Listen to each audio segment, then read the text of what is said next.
சகோதரர் பக்தர் சிங் அவர்களின் ஊழியத்திலிருந்து விடாய் துணிக்கு ஏற்ற வார்த்தைகள் ஏப்ரல் மாதம் 23ஆம் தேதி.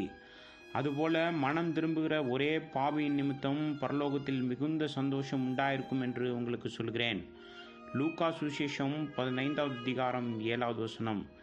தேவனுடைய சந்தோஷம் பூமியில் இல்லை, பரலோகத்திலிருந்து தொடங்குகிறது. லூக்கா சுவிசேஷம் 15வது அதிகாரம் 10வது வசனம்.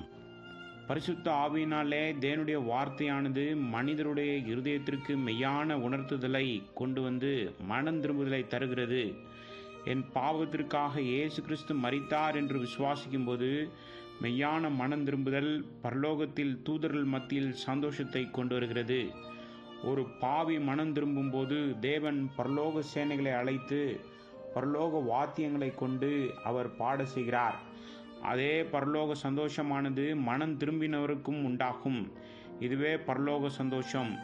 இதுவே பூமியில் உண்டாகும் சந்தோஷமாயிருந்தால் அது பிரசங்கியாரால் உண்டாவது. அது சீக்கிரத்திலே வாடி போகும். ஒரு நாள் கூட்டத்தில் நாங்கள் ரட்சிக்கப்பட விரும்புகிறோம் என்று கையை உயர்த்துகிறார்கள். அடுத்த நாள் அற்பமான காரியங்களுக்காக சோர்ந்து போகிறார்கள். ஆனால் பரலோக சந்தோஷம் ஒருபோதும் வாடி போகாது. ஆண்டவராய் இயேசு கிறிஸ்து மத்தேயு சுவிசேஷம் 4வது அதிகாரம் 17வது வசனத்தில் மனம் திரும்புங்கள், பரலோக ராஜ்யம் சமீபித்திருக்கிறது என்று பிரசங்கிக்க தொடங்கினார். பரிசுத்த ஆவியினால் நிறைந்து பிரசங்கித்தார்கள். ஜனங்கள் தங்கள் பாவத்திற்காக இருதயத்தில் மனம் திரும்ப வேண்டும். வெறும் உதடுகளினால் அல்ல, நம்முடைய மனம் திரும்புதல் உண்மையானதாக இருக்க வேண்டும்.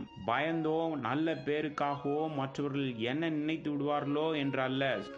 சிலர் குழப்பமான நிலையிலே, ஆண்டவரே நான் இது செய்திருந்தால் அது செய்திருந்தால் என்னை மன்னியும் என்று லேசாக சொல்கிறார்கள்.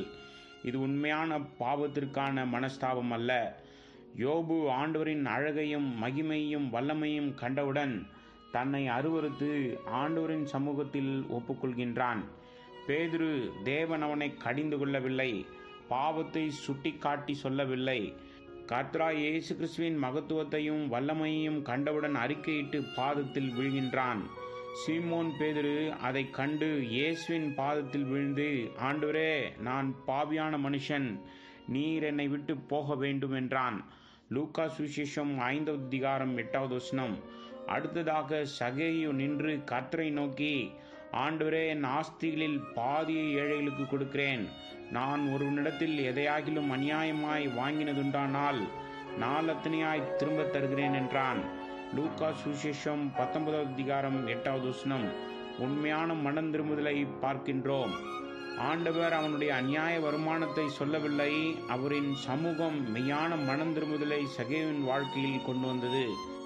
யாராக இருந்தாலும் மெய்யான மனம் திரும்புதல் பரலோக சந்தோஷத்தை இருதயத்தில் ஊற்றுவதை பார்க்கலாம்.